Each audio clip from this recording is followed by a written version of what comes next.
Hello all, I am Dr. Rizvi and this is lecture 5 of our videos on simple stress and strain.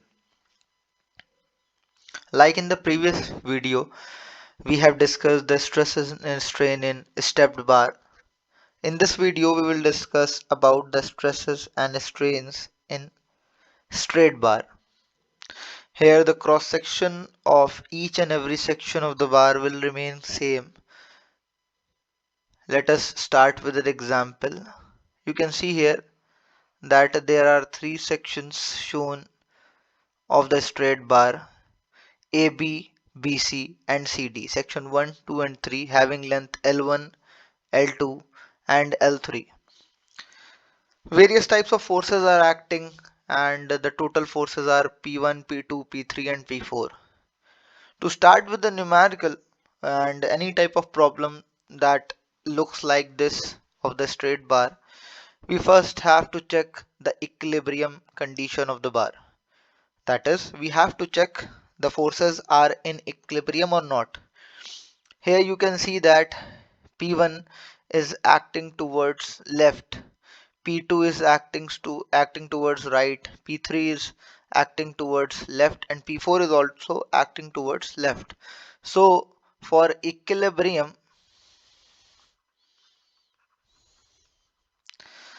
the forces towards left must be equal to the forces towards right, that is P1 plus P3 plus P4 equals to P2. If this situation or this statement satisfies, then only the bar is in equilibrium.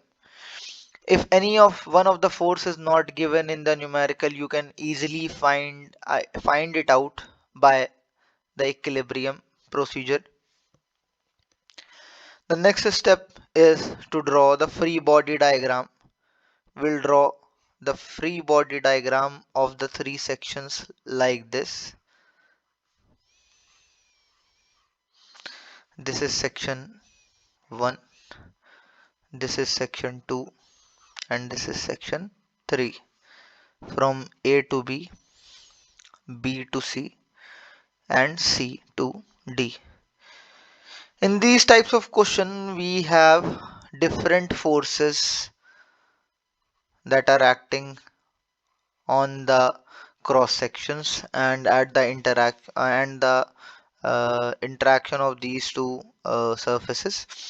So we can find out the total load that is acting upon the particular section. For the extreme two corner section, we will straightly write down the loads as P1 for the section 1 and for section 3 P4 that is acting inwards, that is it is in compression. So these loads are depicted in the free body diagram as it is. Now the main problem arises in the center or the middle portion, that is section 2. It is acted upon by two forces here and here, and also the axial forces P1 and P4 are also acting over it. So we will write these forces in the direction that they are given, that is P1 tensile, and on this face P2 inwards, and on face C we will write P3 inwards and P4 is also inwards, just like this. So finally the force will be the addition of P1 and P2 and P3 and P4. If both side forces are equal, then only the section 2 will be in equilibrium.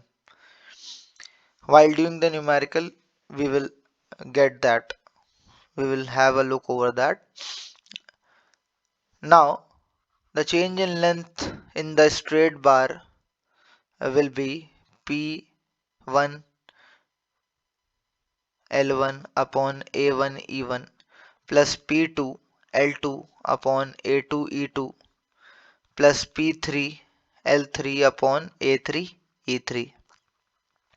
Since the bar is made of same material, so E will be constant, and the cross section of all the three section is same, so A will also be constant. So del L will be equals to 1 upon AE in bracket P1 L1 plus P2 L2 plus P3 L3, or more to be more precise, we can name it as F1, F2 and F3, where this will be F1. The summation of P1 P2 will be F2, and it will be equals to P3 and P4 summation, and P4 will be F3. So this is how we find out the elongation in straight bar. Now let us solve a numerical based on straight bar. Here in the image you can see that a bar is shown and the material of the bar is given as brass. It is having a cross section of 1000 mm square, and we have to determine the change in length. We have to determine del L of the brass bar, and modulus of elasticity for the brass bar is given as 106 into 10 to the power 3 Newton per mm square.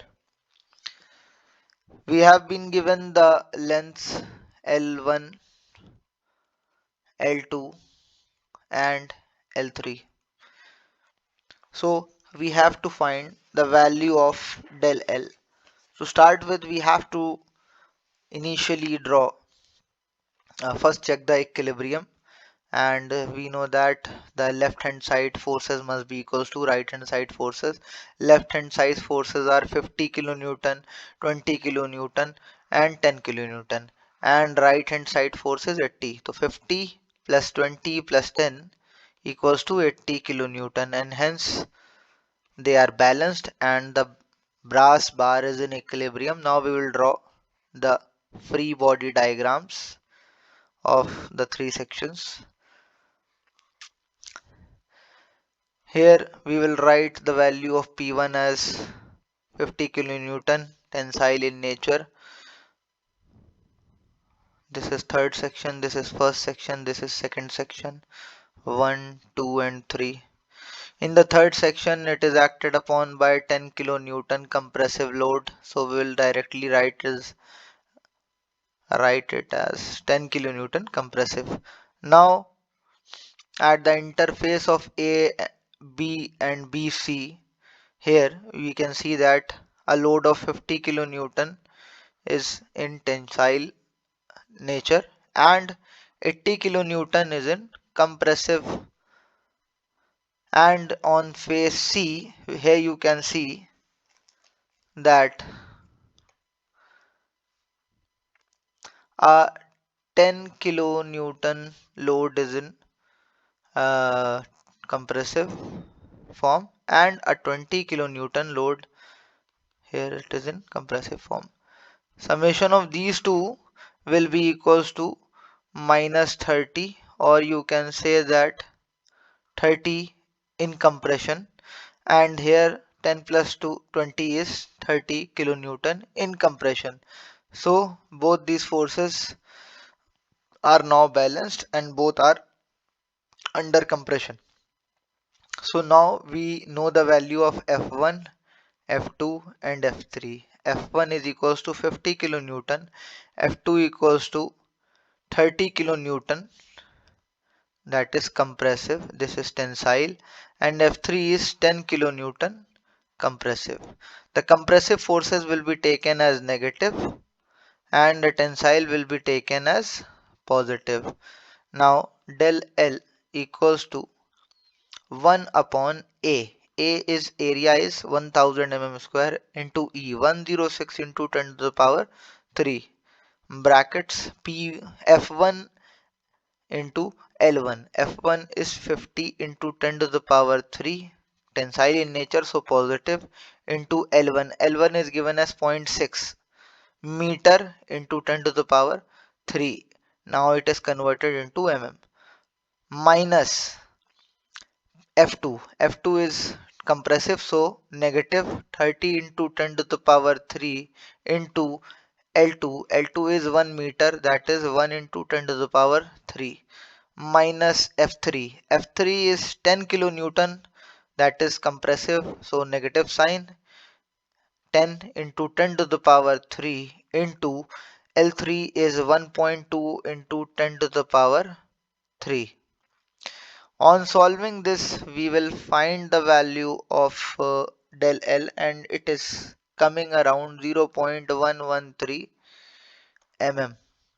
So the total elongation in the brass bar for the present problem is 0.113 mm. This is how we will solve the numerical based on straight bar. Here you can see that for a straight bar, the area of the cross section for all the sections will be same. The material of the bar will be uniform, and hence the elastic modulus or the modulus of elasticity will also remain same. The two things that changes are the force that is acting on each and every section and the length of each section. So that's all. Thank you.